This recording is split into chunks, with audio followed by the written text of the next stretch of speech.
लोगों के बीच में अपनी पहुंच और रुतबा बनाने के लिए कुछ तरीके होते हैं। उन्हीं में से 2 तरीके आज मैं इस वीडियो में आपको बताने वाला हूं। नंबर 1, आपको ना कहना आना चाहिए।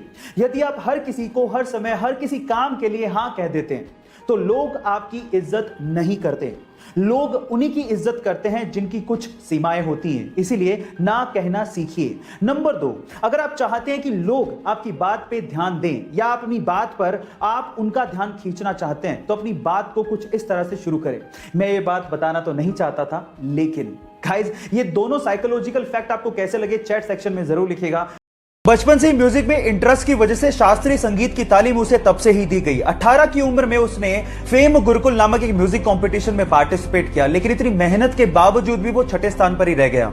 इसके बाद उसे समझ में आया कि म्यूजिक में उसे और डेप्थ की जरूरत है। अपने सर्वाइवल के लिए उसने मुंबई में कई म्यूजिक कंपोजर्स के अंडर काम किया।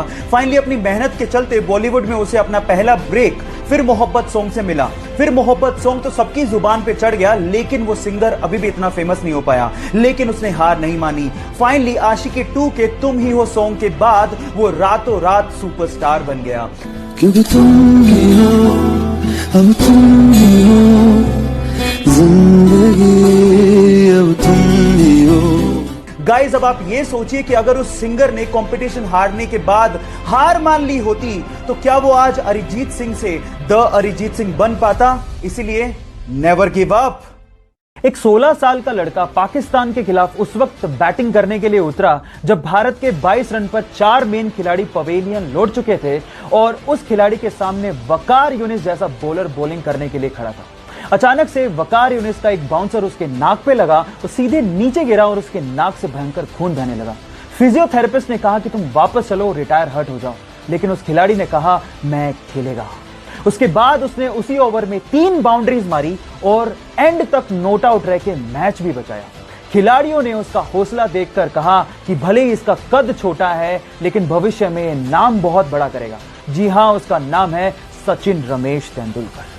इंडिया में जब भी किसी के पास पैसे होते हैं या फिर उनकी जेब अलाउ करती है तो वो अपनी पसंदीदा गाड़ी खरीदने के लिए शोरूम पहुंच जाते हैं। वो ये भी नहीं सोचते कि इस गाड़ी को पार्क करने के लिए उनके पास पार्किंग प्लेस है या नहीं, ना ही शोरूम वाले पूछते हैं। लेकिन ये इंडिया में होता है, जापान में नहीं। गाइस जापान में अगर आपको गाड़ी खरीदनी है तो आपको पहले स्थानीय पुलिस स्टेशन पहुंचकर पार्किंग के दस्तावेज जमा कराने पड़ेंगे। उसके बाद पुलिस वाले आपको पार्किंग स्पेस सर्टिफिकेट देंगे और उसके बाद ही आप गाड़ी खरीद पाओगे।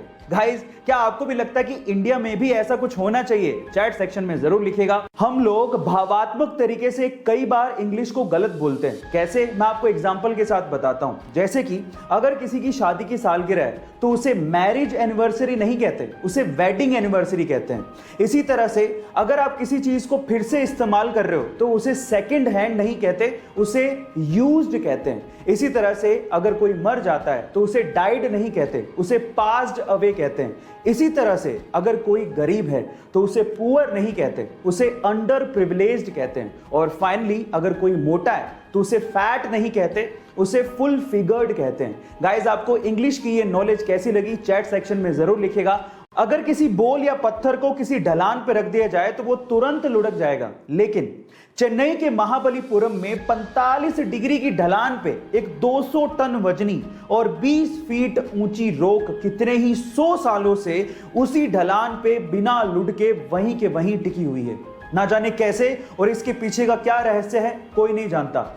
1908 में चेन्नई के गवर्नर ने उसी बड़ी रॉक को 7 हाथियों से खिंचवाने की कोशिश करी, लेकिन हाथी हार मान गए, पर वो रॉक अपनी जगह से टस से मस नहीं हुई। गाइस उस रॉक का नाम है कृष्णा बटर बोल। आपको इस रहस्यमयी बोल के बारे में जान के कैसा लगा चैट सेक्शन में जरूर लिखिएगा। और ऐसे ही अमेजिंग वीडियोस के लिए YouTube पे हमारे चैनल को सब्सक्राइब कर लीजिएगा। और अगर आप Instagram पे देख रहे हैं तो मुझे फॉलो करना मत भूलिएगा। मिलते हैं अगली वीडियो में।